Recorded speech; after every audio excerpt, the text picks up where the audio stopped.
Hello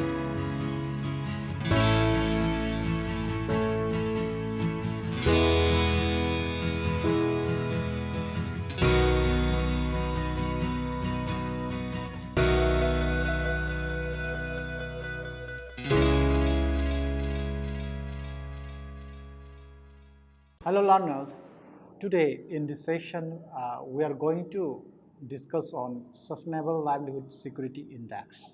In previous different session we have looked into different concepts on sustainability and sustainability indicators. So today we look into the basic of Sustainable Livelihood Security Index. So I will not go in detail about your indexes, about the concept of indexes. By assuming that you have already looked into the basic concept and definition of different sustainability indicators. When we talk about Sustainable Livelihood Security Index, first it comes the word livelihood security. When we discuss on livelihood security, when you are trying to understand the concept of livelihood security, first comes in our mind is the poverty. As you know, poverty has been defined by different organizations, but in a nutshell, we can say that internationally poverty is defined as those group of people who earn less than $2 per day. So that's those group of people are defined as people under the poverty. So defining poverty, it is defined in different parameters, and its eradication. Eradication of poverty means attaining the livelihood security.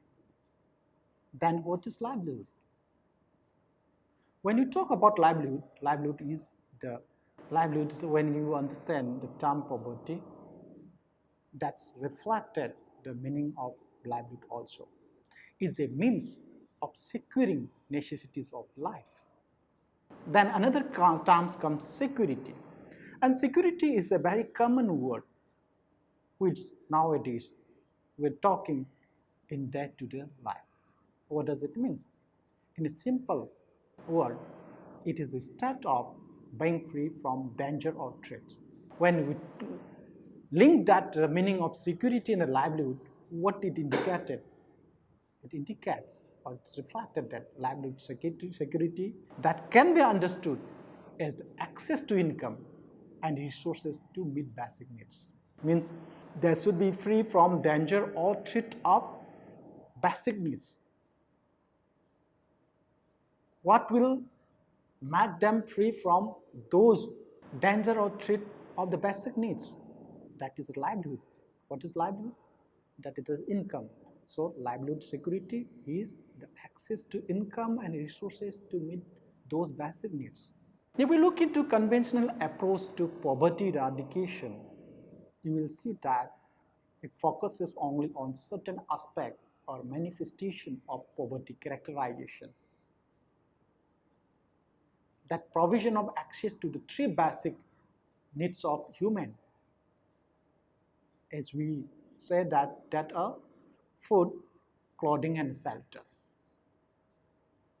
These are the very basic needs, which in India and across some of the, most of developing countries, there are a number of people who do not meet this particular basic needs of food, clothing, and shelters.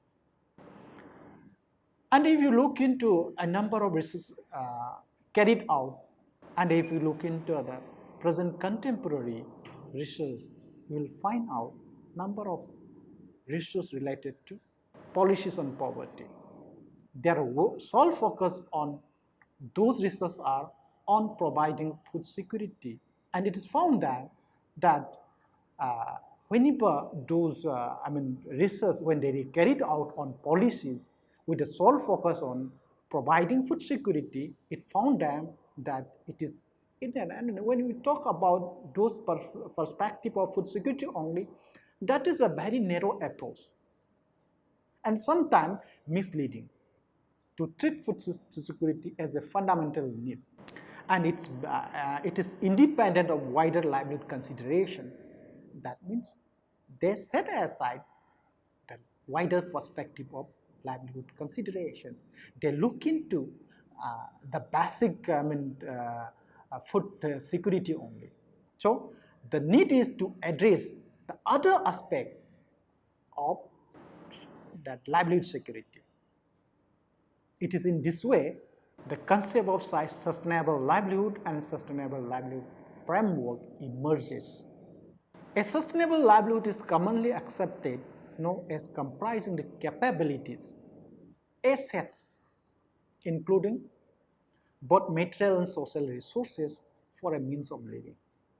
A livelihood is sustainable when it can cope with and recover from the stresses and the shocks and maintain or enhance its capabilities and assets both now and in the future, while not undermining the natural resource base. It is a definition given by Department of International Development, DFID, UK.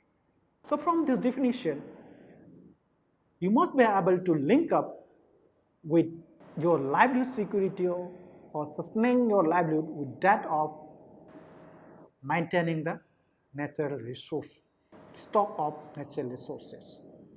Then what is sustainable livelihood framework? Let us have a quick look into that. This sustainable livelihood framework, it is an approach that provides a holistic understanding of the livelihoods of the poor. It centers on the assets of the poor and on how they can increase their ability to withstand shocks to their livelihood. When we talk about the assets, there are 5 assets. They are the natural, the physical, the human, financial, social capital assets. The access to and the interaction with such 5 basic assets determines the livelihood of those involved. So in this context of livelihood security, a defining movement was adoption of household livelihood security as a framework for relief and development in 1994 by CARE, an international organization. Because when we talk about livelihood, the basic fundamental beginnings of understanding your livelihood, understanding your poverty is at household level. So household livelihood security is defined as adequate and sustainable access to income and resources to meet their basic needs. What are their basic needs? That include adequate access to food, potable water, health facilities, educational opportunities, housing, time for community participation, and social integration. This definition is also given by the organization CARE. When we look into this definition, now we are able to understand the definition which used to give by different authors from policy perspective of livelihood security as food security. Because in its broader context, when we talk about livelihood, we should not talk only food, we should talk about other component, which very much. So that's why Professor M. A. Swaminathan, the father of Green Revolution in India, has defined sustainable livelihood security as livelihood options which are ecologically secure, economically efficient, and socially equitable to underscore the 3 aspects.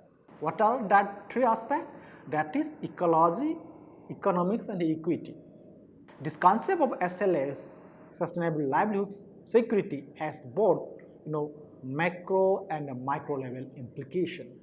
While the macro level prescription for ensuring sustainable livelihood security include stabilizing population, reducing migration, fending off core exploitation, and supporting long-term sustainable resource management.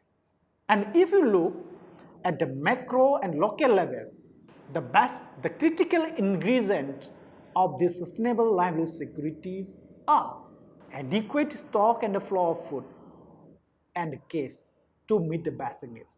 See, this is very important point. adequate stock and flows of food and cash to meet basic needs. And second is access to resources, income, and assets to offset shocks.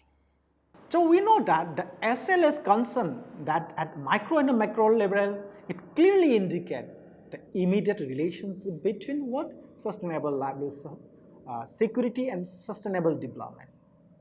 Especially if you look into in this particular SLAs, when we look into this developing countries like India, that is highly significant.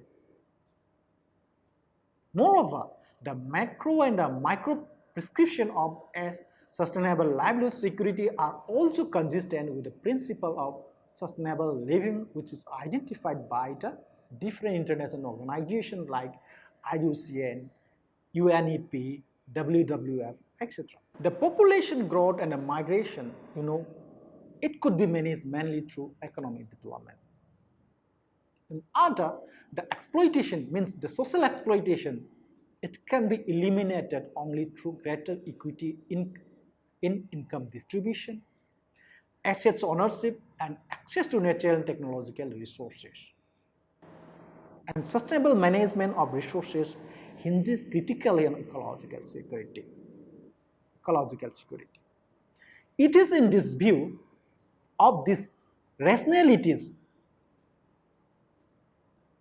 that is population growth and migration issues, social exploitation issues, and sustainable management of resources, Professor Swaminathan identifies that the three basic conditions that are crucial for achieving sustainable development in general and sustainable livelihood security in particular, whether at the household level or ecosystem level or regional level, or it may be in global level. They are ecological security, economic efficiency, social equity.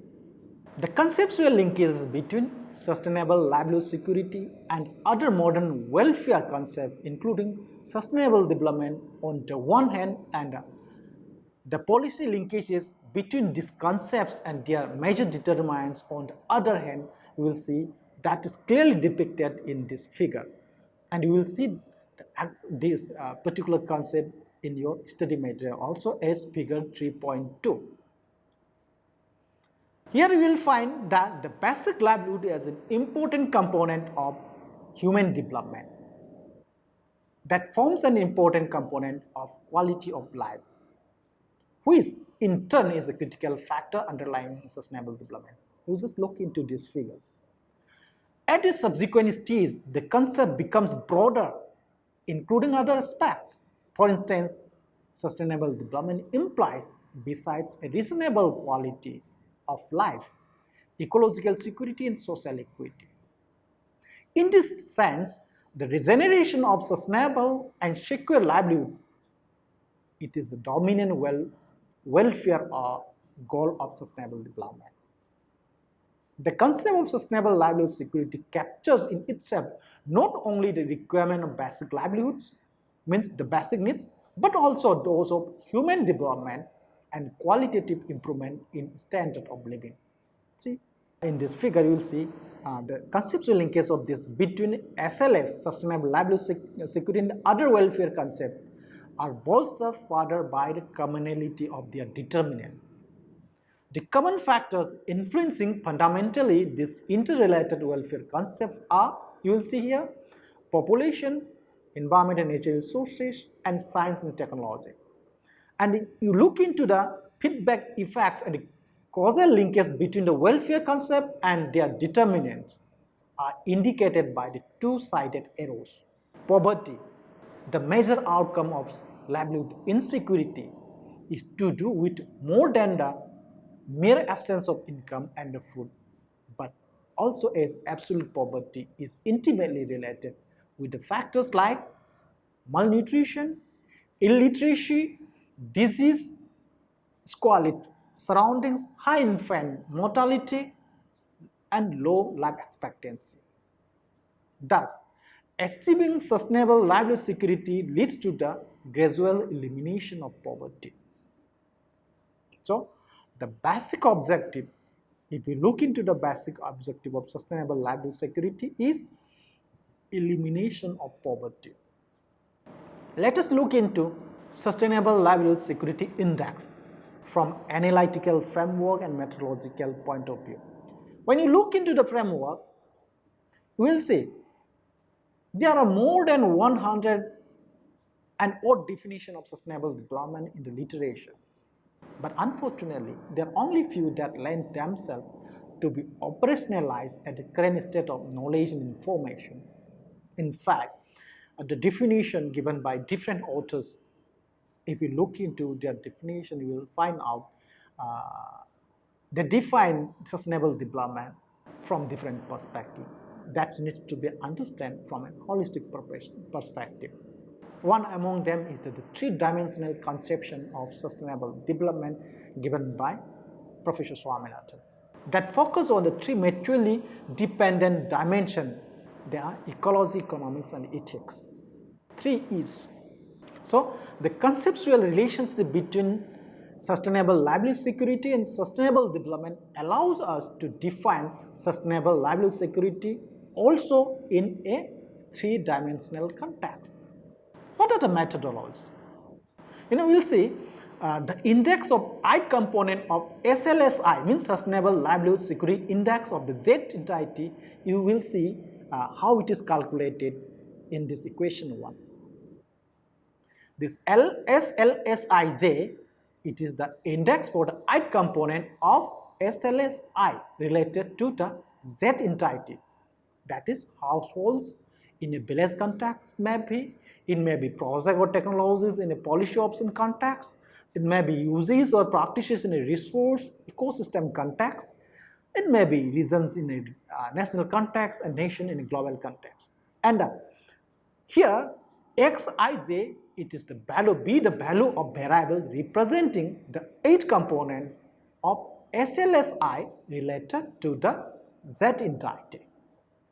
You will notice that the numerator in this equation 1, it measures the extent by which the Z entity did better in the I component of SLSI as compared to the entity showing the worst performance in that component. And the denominator indicates the range, that is the difference between the maximum and minimum values of the variable representing a given component, which is a very simple statistical measure of total variation present in the variable representing the 8 component of the SLSI. So the denominator in fact serves as a scale or measuring rod by which the extent of the better performance of Z entity in the I component is evaluated. So having calculated the SLSI of Ij for all components when I equal to 1 to L and all sample entities J equal to 1 to J, the composite index which measures the overall performance of a given entity SLSIJ can be calculated as a weighted average of all component indices, that is SLSI of Ij, that is shown in this equation 2. So here in equation 2, the Aij denotes the weight assigned to the 8th component of SLSI of Z entity, and it has the property that A1j plus A2j plus up to ALJ is equal to 1. If Aij is identical for all I and j and is equal to 1, it means that an unrealistic system of equal weight is being assumed. So it is in this case the SLSIJ is calculated as a simple arithmetic mean of the component indices. In view of our three-dimensional conception, this SLSI will have 3 component indices. They are the Ecological Security Index ESI, the Economic Efficiency Index EEI, and the Social Equity Index SEI. When there are more than one variable to represent a given component of SLSI, the index for that component can be formed again by taking either the simple or weighted average of the individual indices of the representative variables. So let us look into the empirical illustration of SLSI with an Indian case study. So in order to demonstrate the utility of SLSI as an effective, information efficient and generic tool for evaluation of necessary conditions for sustainable development, that is ecological security, economic efficiency and social equity, the methodology is applied for the evaluation of the relative agricultural sustainability of the 15 agroclimatic regions of India that we are coming what are those 15 agroclimatic regions is based on easily available ecological, economic and social information. Three basic components. The rationality behind selection of all these variables are to gauge the performance of a given region in ecological dimensions of sustainability. The author selected the parameters of forest cover, that is, the proportion of the total geographical area of each region under forest, with the recognition that forest cover is not a good and uniform measure of the actual quality of canopy cover. Also, forest will naturally be more in mountainous region but very low in the plains. It means that the critical minimum forest cover essential for ensuring ecological security should vary depending upon the geophysical condition of the regions.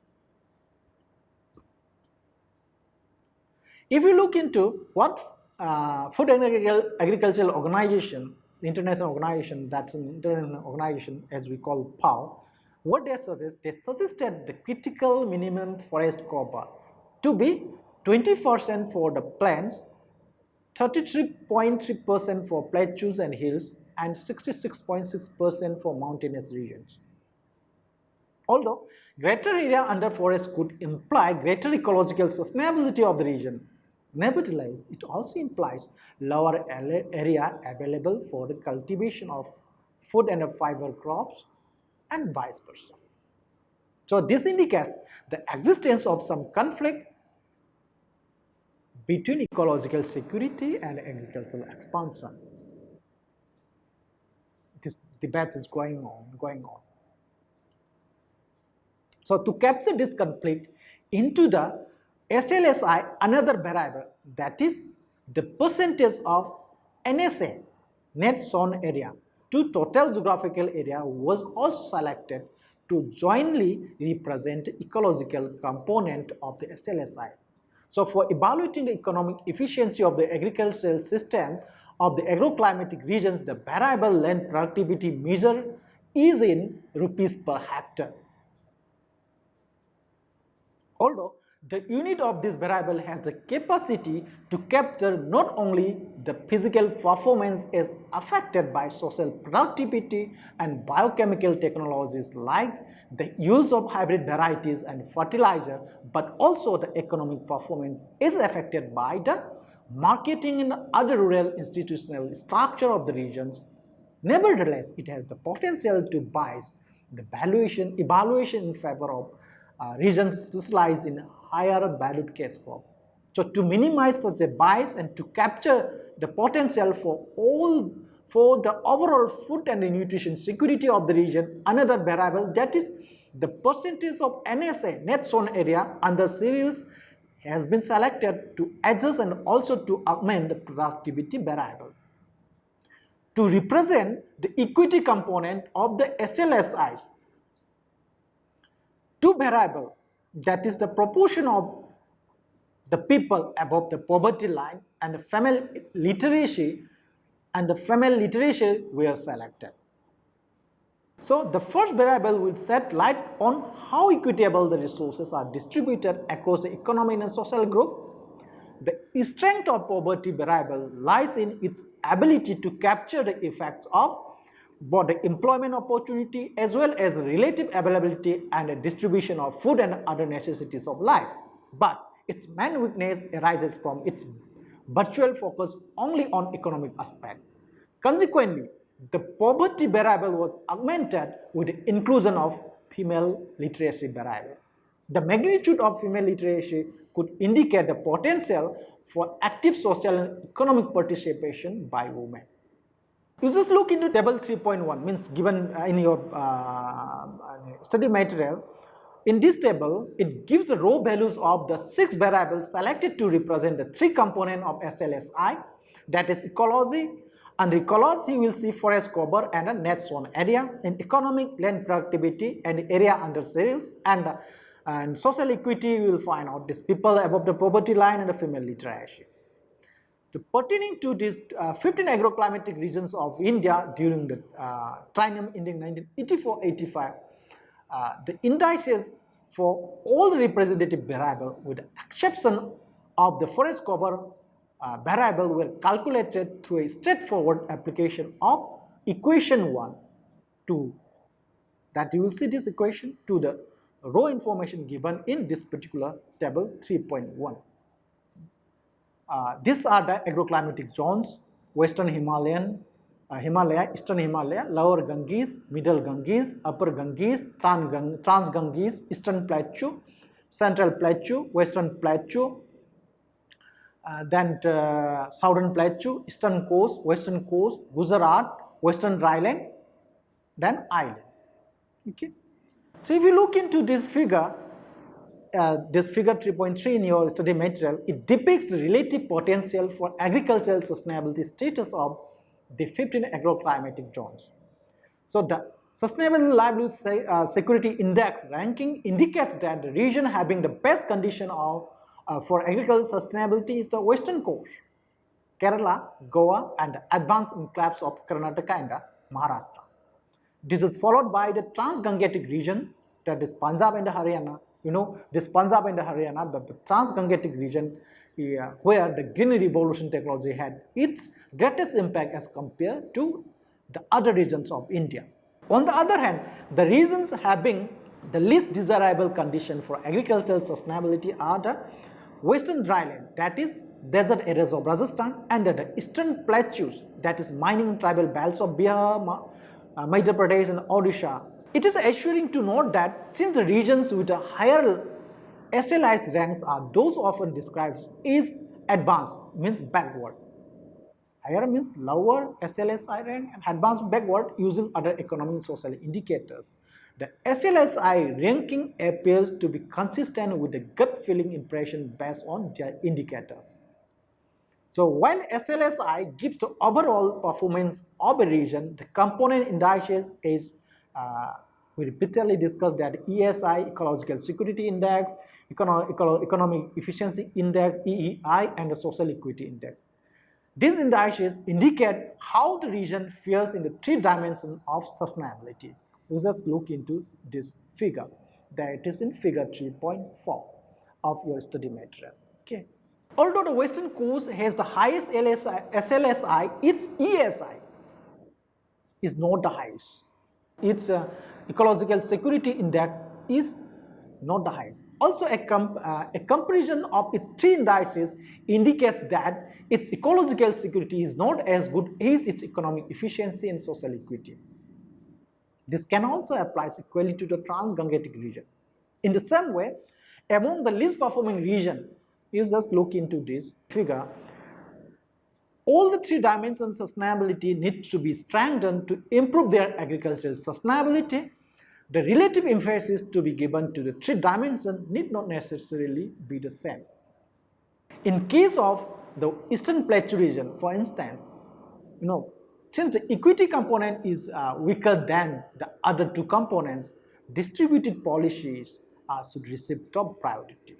So, from a policy perspective, the SLSI methodology identifies not only the regional priorities but also identifies the nature and type of policies to be pursued in each region to enhance their SLS status.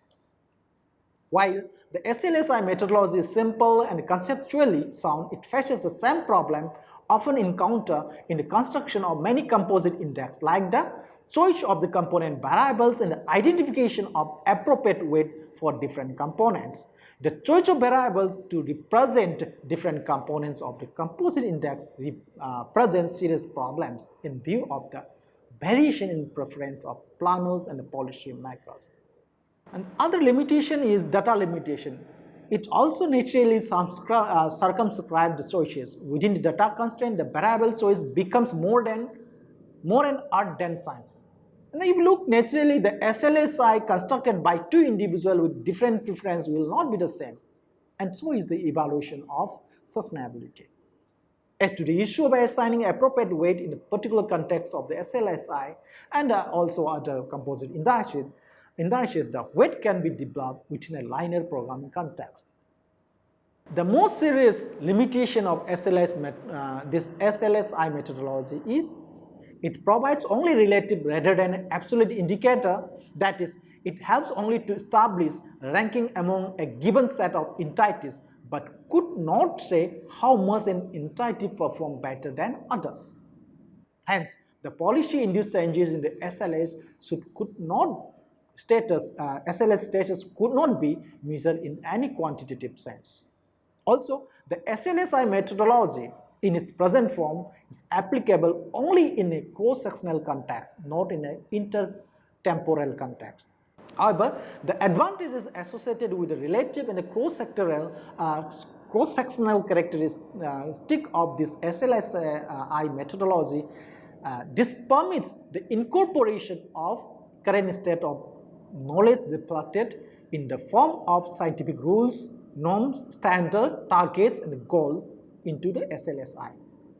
Another strength of this SLSI methodology is its flexibility, the context-dependent nature, and this can be a powerful tool to function as litmus to test for the presence or otherwise of the necessary condition for sustainable development at various interrelated evaluation contexts. So its composite nature thus facilitates consensus among different partition groups like economists, environmentalists, and advocates of equity by balancing their mutual concern. Since the SLSI have to focus on the conflicts and also potential synergy between ecology, economics, and ethics, it's in a most non-technical way, it can also function as an educational tool promoting a holistic perspective among planners, administrators, and people. That's all. So today we have discussed into basic of sustainable livelihood security index by giving an example of Indian context. So with this, let us meet in next session. These are some of the references which the presentation was prepared based on these references. Thanks all.